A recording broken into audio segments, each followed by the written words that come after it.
다 같이 사도신경 하심으로 이 새벽 예배를 주님 앞에 올려드리도록 하겠습니다.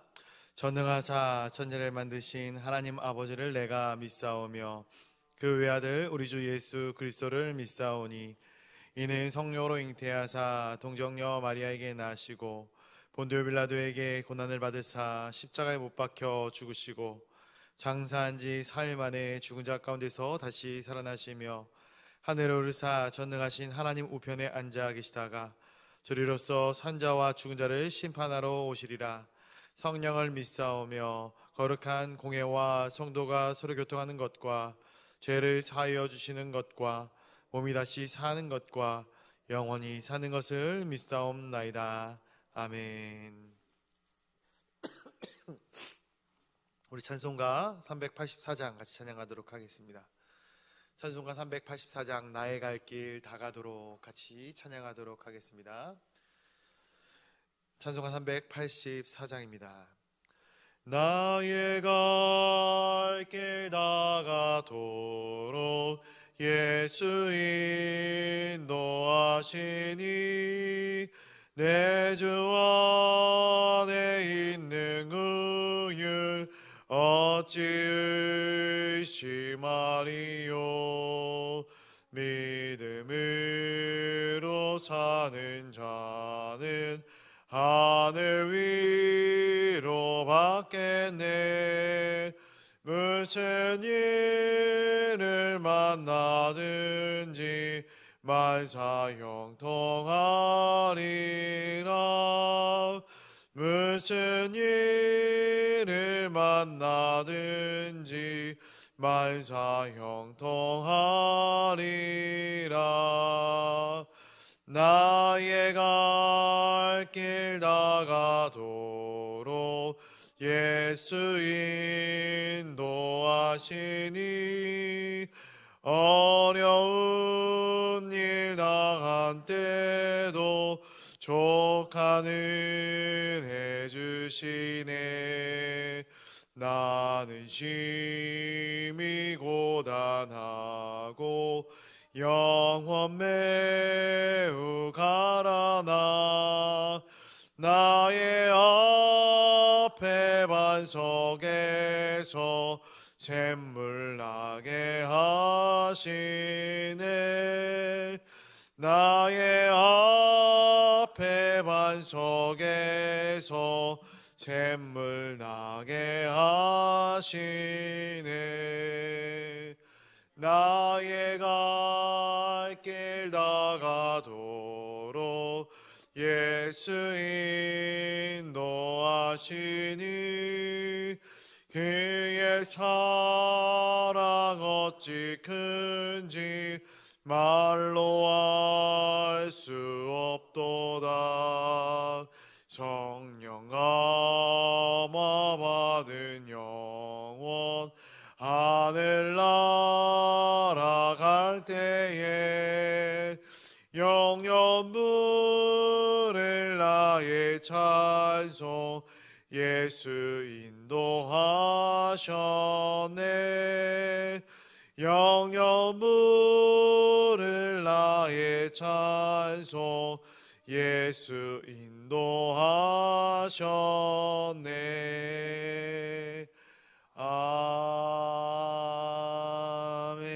아멘. 오늘 함께 나누실 하나님의 말씀은 우리 시편 76편의 말씀입니다. 제가 성경책 구약성경 856페이지 시편 76편의 말씀입니다. 주님 앞에 귀한 예물을 드린 손길들이 있습니다. 우리 이세원 집사님, 한영화 집사님, 하나님께서 이끄시는 선한 뜻 안에서 늘 순종하며 감사하는 가정되게 해주심에 감사드립니다. 감사 예물 드리셨습니다. 우리 임춘호 성도님 감사 예물 주님 앞에 올려드리셨습니다. 주님 앞에 귀한 예물을 드린 손길들을 주님 기억하시고 넘치는 은혜로 또 과분한 은혜로 매일의 삶 가운데 부어주시기를 주님의 이름으로 간절히 축원드립니다. 오늘 시편 76편의 말씀을 한 절씩 교독하도록 하겠습니다. 하나님은 유다에 알려주셨으며 그의 이름이 이스라엘에 크시도다.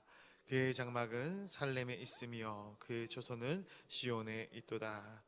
거기에서 그가 화살과 방패와 칼과 전쟁을 없이 하셨도다. 주는 영화로우시며 존귀하시도다.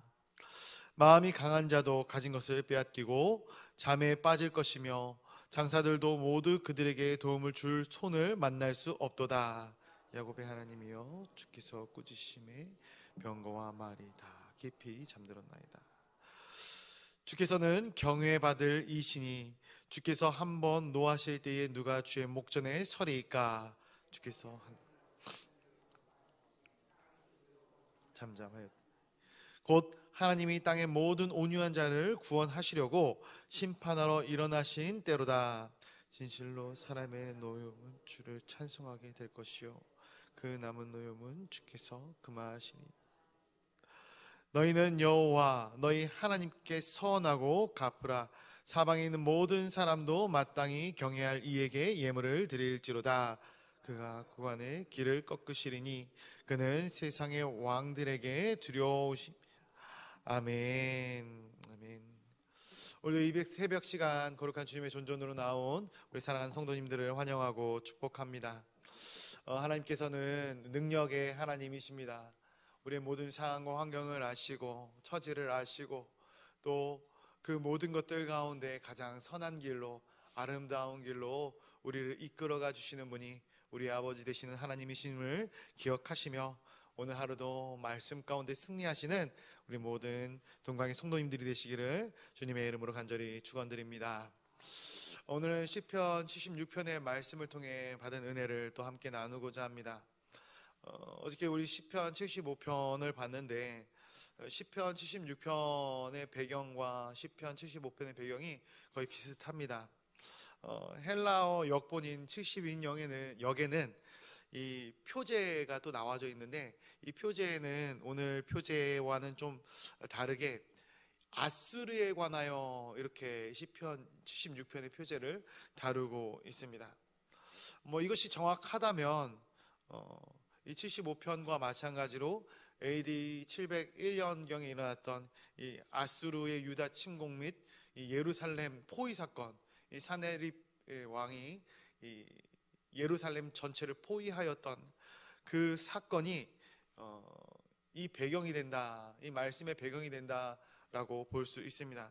다만 75편이 아수르의 예루살렘 포위 사건 앞에서 하나님의 공의와 심판을 소망하며 하나님을 찬양하는 시라면 이 오늘 76편 같은 경우는 하나님께서 예루살렘을 포위하고 있던 이 아수르의 18만 5천 명이라는 엄청난 대군을 하루아침에 무너뜨리시고 없애시고 또 이 일을 이스라엘 백성들이 목격하면서 나타났던 이 마음의 감동과 감격들, 감사의 이 찬양의 고백들이 오늘 이 76편 말씀 가운데 나타났다라고 보는 것이죠. 고대 근동 가운데는 이 많은 전쟁이 있었습니다. 물론 국가와 국가 간의 전쟁이었겠지만 역사학자들 또 그 당시의 사람들은 이 전쟁을 성전, 신들의 전쟁으로 보고 있습니다. 신들의 자존심이 달린 전쟁이었던 것이죠. 그래서 그리스 로마 신화를 봐도 이 땅 가운데 일어난 일들이 하늘에 일어난 일들로 보았고 또 이 땅에서 일어난 일들 역시 그 천상에서 영향을 미치는 그러한 모습들을 보게 되는 것이죠. 물론 오늘날에 와서야 전쟁이라는 것을 이런 식으로 해석하는 사람은 많이 없을 것입니다. 극단적인 종교주의자들은 모르겠지만 많은 사람들이 그냥 전쟁은 전쟁일 것이다 라고 이야기합니다. 그러나 우리가 믿음의 시각에서 봤을 때 이 모든 것들은 하나님의 뜻 안에 달려 있는 것이고 또 어떤 신과 신의 전쟁이 아니라 모든 것이 하나님의 선하신 뜻 아래에 있음을 우리가 발견하게 되는 것이죠. 그래서 오늘 우리가 말씀을 통하여서 이 믿음에 대해서 또 하나님을 신앙하는 부분에 대해서 묵상하고 생각할 때에 우리가 하나님을 믿는다라는 것은 어떤 우리의 모든 운명을 하나님께서 주관하신다라는 필연적인 시각, 이 신앙이 있을 수 있겠지만 더 나아가서 우리가 하나님과 함께 나아가는 것, 함께 모든 것을 이루어간다라는 이 능동적인 신앙이 있어야 한다라는 것이죠.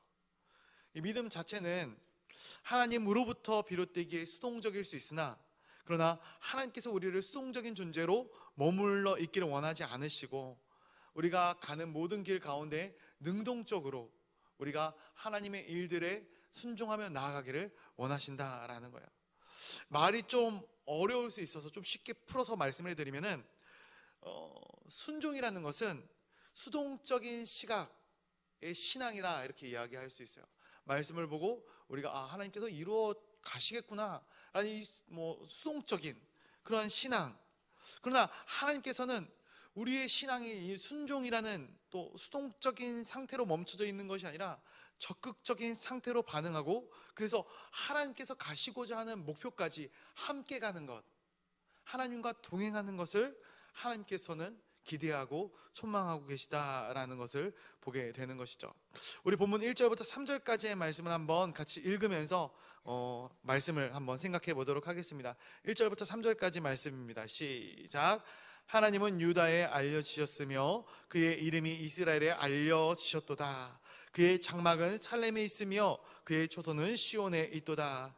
거기에서 그가 화살과 방패와 칼과 전쟁을 없이 하셨도다. 아멘. 아멘. 남유다와 이스라엘이 등장을 하죠. 1절 말씀해 보니까 이 남유다와 이스라엘은 모두 하나님의 택한 백성들, 택민, 선민이다 우리가 알고 있습니다. 그렇다면 그들은 이미 이전부터 하나님을 알고 있었어요. 하나님을 경험해왔고 하나님에 대한 지식을 가지고 있었어요. 그런데 오늘 1절 말씀을 보니까 유다에 알려지셨다라고 기록을 하고 있고요, 그 이름이 이스라엘에게 또 알려지셨다라고 기록을 하고 있는 것이죠. 사실 이스라엘 백성들이 하나님을 신앙한다라는 것, 하나님을 믿는다라는 것은 믿고는 있지만, 하나님을 알고는 있지만 하나님의 능력에 대해서 어떤 신앙하는 것은 아니었던 것 같아요. 그래서 이 아수르의 침공 앞에서 이들은 아무것도 할 능력과 재간이 없었습니다. 사실 이 아수르의 침공 앞에서 이스라엘은 마치 고양이 앞에 쥐처럼 아무리 대들고 부딪혀봤자 승리할 수 없는, 이길 수 없는 그런 상황과 존재였던 것이죠. 그런데 하나님께서는 이 불가능한 전쟁을, 질 수밖에 없는, 패배할 수밖에 없는 이 전쟁을 이스라엘의 공로가 아닌 하나님의 전적인 능력으로 승리케 하셨다라는 것이죠. 이 승리를 경험한 이스라엘 백성들은 지금까지 자신들이 그냥 알아왔던 피상적인 하나님, 그냥 과거에 우리를 도우셨던, 출애굽시키셨던 그러한 하나님, 그러한 하나님이 아니라 이제는 삶으로 경험하는 하나님을 알게 되었다라는 것이죠. 그래서 여기서 알다라는 것, 이 유다가 이스라엘이 알다라는 것은 우리가 잘 아는 이 야다, 인격적으로 경험을 통해서 아는 그러한 하나님을 경험했다라는, 그런 보게 되었다라는 그런 단어가 사용되고 있는 것이죠. 그런데 보게 되면은 이러한 경험적 지식이 그냥 이루어지는 것이 아니에요. 말씀을 통해서도 우리가 계속 생각해 보면은 하나님을 아는 것이 그냥 단순히 그냥 내가 말씀 보고 평이한 삶을 사는데 그냥 알아지는 것이 아니에요. 물론 우리가 하나님의 말씀을 보면서도 하나님에 대해서 알아갈 수가 있겠죠. 그런데 더 강력하게 우리가 하나님을 알 때가 언제인가? 오늘 말씀을 보면은 당대의 최강의 국가였던 이 아수르가 이스라엘을 포위하죠. 이 텍스트만 봐서는 어떤 느낌일지 모를 것 같아요. 근데 지금 이 긴박한 상황을 우리가 느낄 수 있어야 합니다. 지금 나라를 적군이 둘러싸고 있어요. 죽음의 위협이 우리를, 나를, 이 민족을 감싸고 있다라는 거예요. 나라가 망하는 위험이 바로 코앞에까지 들어 닥친 것이죠. 몇 달 전에 장례인가 교육인가 있어가지고 이른 아침부터 이제 교육자들과 운전을 하고 용인 쪽을 쭉 벗어나고 있었는데 경보 문자가 날라오더라고요. 이 경보 문자의 내용은 이런 거였습니다. 받아보신 기억이 있을 거예요. 북쪽에서 미사일을 쐈다라는 거예요. 그래서 이 조심하라라는 그런 경보 문자였어요. 저는 그냥 무시하고 넘겼는데 수차례 문자가 날라오니까 아내한테서, 저희 사모한테서 문자가 오더라고요. 불안하다고, 걱정이 된다고, 우리나라 전쟁 나는 거냐고. 실제로 지금도 이러한 전쟁 가운데 살아가고 있는 국가들이 있죠. 시내 안에서 폭탄 테러와 총격으로 인하여서 무고한 사람들이 죽게 되는 그런 경우들도 보게 됩니다. 그러한 상황 가운데 처해져 있는 사람들은 어떤 마음과 어떤 느낌으로 살아가고 있을까? 지금 이스라엘 백성들의 마음이 그랬던 것이죠. 굉장히 죽음의 위협이 바로 코앞에서 우리를 위협하고 있는 거예요. 그 이스라엘 백성에게 남은 희망이 없는 것처럼 보여요. 그런데 이 2절 말씀에 보니까 이들에게 있어서 이 죽음의 위기 가운데 유일한 희망이 등장을 하는데 무엇이냐면은 그의 장막이 살렘에 있고 그의 처소가 시온에 있다라는 거예요. 무슨 말씀입니까? 이 예루살렘에 누가 계시다라는 거예요? 하나님이 계시다라는 거예요. 하나님이 계시다. 물론 이스라엘과 남유다가 멸망하긴 했지만 멸망하기 이전까지 그들이 가지고 있던 신앙, 하나님에 대한 철저한 신뢰가 있어요. 두 가지가 있는데, 첫 번째, 다윗의 왕국은 결단코 멸망하지 않을 것이다. 하나님의 거룩한 곳인 이 예루살렘은 결단코 무너지지 않을 것이다 라는 것이었어요. 살렘에 그의 장막이 있기 때문입니다. 하나님이 우리와 함께 하시기 때문입니다. 그리고 그가 행하신 놀라운 일들을 지금 찬양하고 있는데 3절에 보니까 뭐라고 기록하고 있냐면은 그가 화살과 방패와 칼과 전쟁을 없이 하셨다라는 것이에요. 아수르의 사내립은 막강한 군사력을 가지고 이 예루살렘을 포위합니다. 이 모든 유다의 도시들을 다 점령하면서 여기까지 온 거예요. 이제 남은 것은 예루살렘 밖에 없습니다. 여기만 정복하면 되는 거예요. 그래서 사내립의 입장에서 봤을 때 모든 곳을 다 점령하고 이 예루살렘만 점령하면 되는데 좌절을 당하는 거예요. 왜 그런가? 예루살렘의 거처를 정하신 하나님께서 아수르의 화살과 방패와 칼과 전쟁을 없이 하셨기 때문이다 라는 거예요. 이 사건의 배경이 되는 이 말씀이 열왕기하 19장의 말씀이죠. 열왕기하 19장에 보면은 하나님은 아수르의 위협 앞에서 당신 앞에 엎드려서 통곡하고 절하고 기도하고 있는 이 히스기야의 기도를 들으십니다. 그리고 히스기야에게 뭐라고 이야기를 하시냐면은 열왕기하 19장 32절입니다. 이렇게 기록하고 있어요. 그러므로 여호와께서 아수르 왕을 가리켜 이르시기를 그가 이 성에 이르지 못하며 이리로 화살을 쏘지 못하며 방패를 성을 향하여 세우지 못하며 치려고 토성을 쌓지 못하고, 하나님께서 모든 것을 다 막으시겠다라는 것이죠. 사실 오늘 이 본문 말씀 그리고 이 본문의 배경을 봤을 때 유다 백성은 하는 것이 아무것도 없어요. 그들이 노력하는 것이 아무것도 없어요. 다만 그들은 잠잠히 하나님께서 행하시는 일을 보기만 하는 것이죠. 이 18만 5천 명이나 되는 군사가 예루살렘을 둘러싸고 있었는데 이 다음날 일찍이 일어나 그들이 아수르 진영에 가보니까, 너무나도 조용해서 아수르 진영에 가보니까 이 18만 5천 명이나 되는 이 군사들이 다 송장이 되어져 있는 것을 그들이 발견하는 거예요. 하나님의 일을 그들이 목격하게 되는 것이죠. 우리가 성경을 보고 묵상을 하면서 느끼는 것이 바로 이것이 아니겠습니까? 길이 없는 곳에 길을 내시는 하나님을 보게 되는 것이죠. 출애굽의 역사를 보면은 길이 없는 곳에는 하나님께서 구름 기둥과 불 기둥으로 이스라엘 백성들을 인도하십니다. 만나와 메추라기로 거의 200만 명에 가까운 이스라엘 백성들을 광야에서 먹이시는 거예요. 우리는 단순히 이것을 그냥 텍스트적으로 그냥 추상적으로 그랬겠구나 이렇게 생각을 하지만 실질적으로 이러한 것들을 생각해 볼 때 정말로 이게 놀라운 일이 아닐 수 없거든요. 어떻게 이런 일들이 가능하겠습니까? 성경이 굉장히 그래서 상식적인 책인 것 같지만 상식을 벗어난 책이기도 합니다. 말씀은 우리에게 노멀한 것만을 이야기하고 있지는 않아요. 그리고 그 노멀하지 않은 것들을 보면서 많은 사람들이 그냥 그런 일이 있었구나. 어떤 사람들은 신화적인 이야기로 허구로 치부해 버리기도 합니다. 그러나 이러한 하나님이 일하시는 것을 우리가 우리의 삶 가운데 경험하게 된다면, 우리가 우리 삶 가운데 체험으로 하나님의 함께 하심을, 인격적인 하나님을 경험하게 된다면 우리도 하나님을 인격적으로, 경험적으로 알게 되는 것이죠. 저는 우리 사랑하는 성도들이 하나님을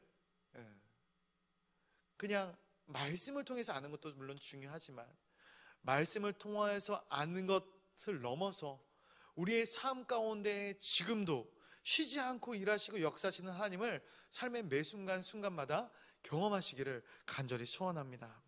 그래서 이어지는 5절과 6절 말씀 한번 또 같이 읽어볼까요? 5절과 6절입니다. 자, 하나님께서 어떻게 사내를 물리치셨는가 한번 같이 보겠습니다. 시작. 마음이 강한 자도 가진 것을 빼앗기고 잠에 빠질 것이며 장사들도 모두 그들에게 도움을 줄 손을 만날 수 없도다.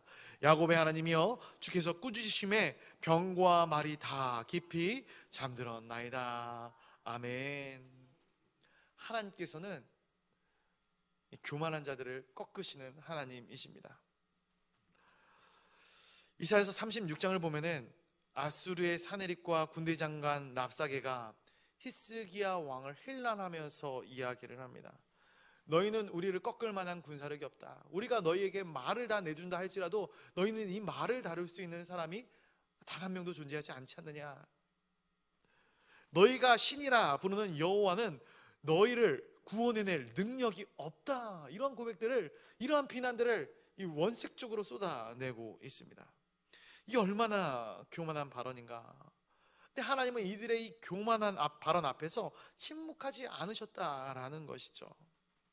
이 일을 시편 기자가 5절과 6절을 통해서 고백을 하는데, 사람뿐만이 아니라 말과 병거조차 하나님께서 침묵해 하셨다는 거예요. 아무런 역할을 감당하지 못하고 잠자 멸망하는 그런 자들로 만드셨다라는 거예요.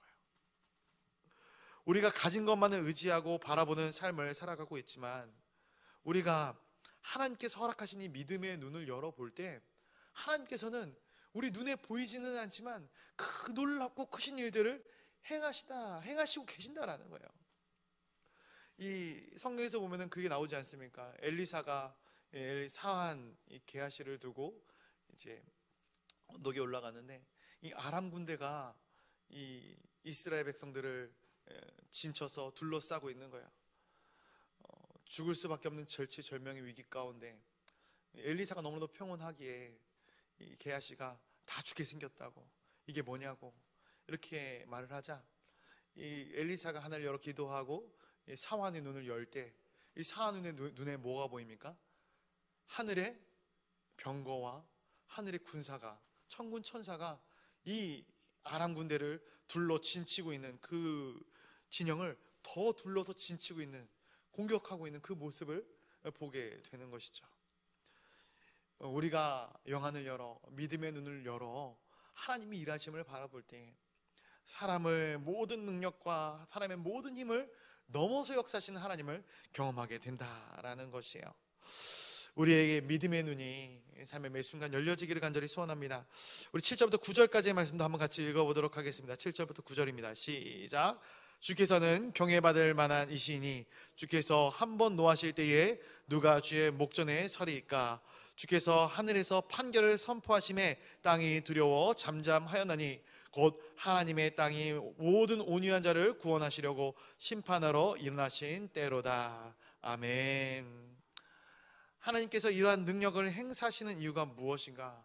바로 구원이다라는 구원, 그리고 심판하시기 위함이다라는 거예요. 여러분, 구원과 심판은 뗄래야 뗄 수 없는 일입니다. 하나님의 귀한 사역이에요. 우리가 마지막 때에 심판을 받게 되지만 우리에게 구원의 역사가 또한 나타나게 되는 거예요.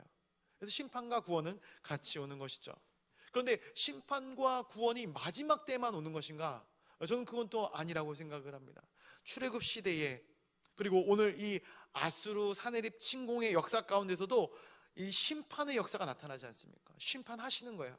그리고 동시에 하나님의 백성들을 구원시키시는 하나님의 역사가 나타나게 되는 것이죠. 우리도 삶의 매 순간 하나님의 이 구원과 심판의 역사를 경험하며 살아나가고 있는 것입니다. 그리고 최종적으로 구원과 심판의 날이 이르게 되는 것이죠. 현재의 심판과 구원과 그리고 최종의 마지막 심판의 구원과 심판의 날을 우리가 살아가고 있는 거예요. 그 가운데의 긴장의 삶을 우리가 살아가고 있는 것이죠.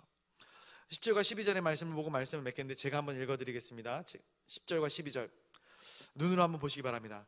진실로 사람의 노여움은 주를 찬송하게 될 것이요 그 남은 노여움은 주께서 금하시리이다. 너희는 여호와 너희 하나님께서 소원하고 갚으라. 사방에 있는 모든 사람도 마땅히 경외할 이에게 예물을 드릴지로다. 그가 고관들의 길을 꺾으시리니 그는 세상의 왕들에게 두려움이시로다. 아멘. 마지막으로 이 시편 기자가 뭐라고 고백을 하고 있냐면은 여호와께 소원하고 갚으라라는 거예요. 소원하고 갚으라. 소원하다라는 것은 여러분 믿음으로 선포하라라는 거예요. 나사렛 예수 그리스도의 이름으로 이 땅 가운데 선포하며 믿음으로 나아가라라는 거예요. 그리고 그 선포는 하나님과 우리가 함께 이루어 나가는 것이죠. 신앙한다라는 것은 기도하고 움직이지 않는 것을 우리는 신앙이라 이야기하지 않습니다. 그러면서 이제 그런 거죠. 열심히 기도했는데 왜 하나님 이 기도에 응답해 주시지 않습니까? 우리에게 각자 주신 하나님의 말씀이 있을 줄로 압니다. 그리고 그 말씀을 우리에게 주셨다면 그 말씀을 이루기 위해서는 우리가 그것을 갚아 드려야 된다라는 거예요. 그래서 저는 하나님을 믿는 신앙인들이 입술로만 주여 주여 하는 그런 신앙인들이 아니라 우리의 삶을 들여 주님 앞에 나아가는 자들이 되어져야 된다는 것을 늘 우리가 기억하시기를 바랍니다. 우리가 주님 앞에 갚아드리는 것, 우리가 갚을 것, 소원하고 갚으라라는 것은 어떤 물질적인 것을 갚으라라는 것만을 이야기하는 것이 아니에요. 물질적인 것을 올려드려야 된다는 것을 이야기하는 것이 아니에요. 이 드려야 될 예물, 갚아야 될 예물은 바로 우리 자신입니다. 우리 자신. 우리로 하나님을 드리는 거예요. 우리를 거룩한 산제물로서 주님 앞에 올려드려야 하는 것이죠. 그래서 우리는 우리가 삶의 주인이다, 주인공이다 생각할 수 있지만 절대 이 세상 가운데 내 것은 없습니다. 물질도 그렇고 내 삶 자체도 내 것이 아니에요. 나를 가장 잘 아시는, 그리고 나를 가장 잘 만드신, 그리고 나의 만드신 있는 모습 그대로 사용하실 하나님이 내 삶의 주인이 되는 것이죠. 그래서 가장 지혜로운 삶은 하나님의 피조물 된 내 자신을 하나님 아버지 앞에 예물로 드리는 것만큼 지혜로운 삶이 없는 것이죠. 하나님께서 우리를 들어 사용하실 때 세상의 모든 권세자들과 뛰어나다 스스로 자부했던 모든 것들이 이 하나님의 능력과 은혜 가운데 부끄럽게 되는 거예요. 그래서 12절 가장 마지막 절 말씀에 고관들의 길을 꺾으시겠다, 세상 왕들에게 두려움이시로다 라고 기록하고 있는 것. 여러분, 하나님께서는 낮은 자를 들어 강한 자를 부끄럽게 하시는 하나님이십니다. 우리가 스스로 높아지려고 할 때에 하나님께서는 우리를 낮추셔요. 그러나 우리가 하나님 앞에 겸허히 엎드리고 겸손히 나아갈 때에 우리의 연약함을 아시는 하나님께서는 우리를 들어 높은 자로, 가장 아름다운 자리로 올려주시는 분이십니다. 오늘 말씀 가운데 우리가 그 신앙과 그 믿음이 온전하게 우리의 삶 가운데 정립되기를 간절히 소원합니다. 하나님이 어떤 분이신가? 하나님이 누구를 사용하시는가? 하나님이 어떠한 하나님이신가? 오늘도 그 하나님을 기억하며 우리의 삶 가운데 충만하게 역사하실 하나님을 기대하고 소망하며 나아가는 우리 동강의 모든 성도님들이 되시기를 주님의 이름으로 간절히 축원드립니다. 우리가 이 시간 같이 기도하며 나아가도록 하겠습니다. 말씀을 붙들고 기도하며 나아가실 때 하나님의 역사하심과 하나님의 일하심을 신뢰하며 신앙하며 나아가오니 이 땅 가운데서 하나님의 일하심을 바라보며 또한 나를 하나님께 예물로 바쳐 나를 통하여 일하시는 하나님 또 내가 하나님의 일을 이루어 드릴 수 있는 하나님의 거룩한 자들이 다 될 수 있도록 인도하여 달라고 기도하도록 하겠습니다. 교회를 위하여 기도하도록 하겠습니다. 우리 담임 목사님을 위하여 기도해 주시고요. 또 우리 사역들을 위하여 기도해 주실 때 오늘 또 예배 후에 7시부터 기사남 모임이 있습니다. 우리 동강의 많은 남자 성도님들이 이 자리로 달려나와 기도하는 기도의 아버지로서의 삶을 살아나갈 수 있도록 주님 붙들어 달라고 기도해 주시면 감사하겠습니다.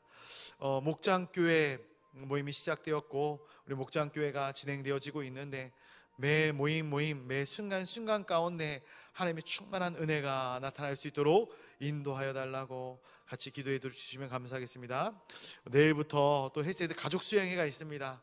우리 다음 세대 또 우리 젊은 부부들이 신앙 안에서 바로 세워지고 신앙 안에서 하나 되어지는 기쁨과 행복과 즐거움과 감사가 넘치는 우리 헬스에드 가족 수양회가 될 수 있도록 인도하여 달라고 우리 또 합심하여 기도하도록 하겠습니다. 나라와 민족을 위하여 또 환우들을 위하여 선교사님들을 위하여 기도하도록 하겠고 또 각자가 가져온 기도의 제목들을 위하여 기도할 때에 더욱더 간절히 기도하기를 원하시는 분들은 우리 강대상 앞으로 달려나와 함께 기도해 주시면 감사하겠습니다. 우리 시간 주님의 이름 한번 부르짖고 기도의 자리로 나아가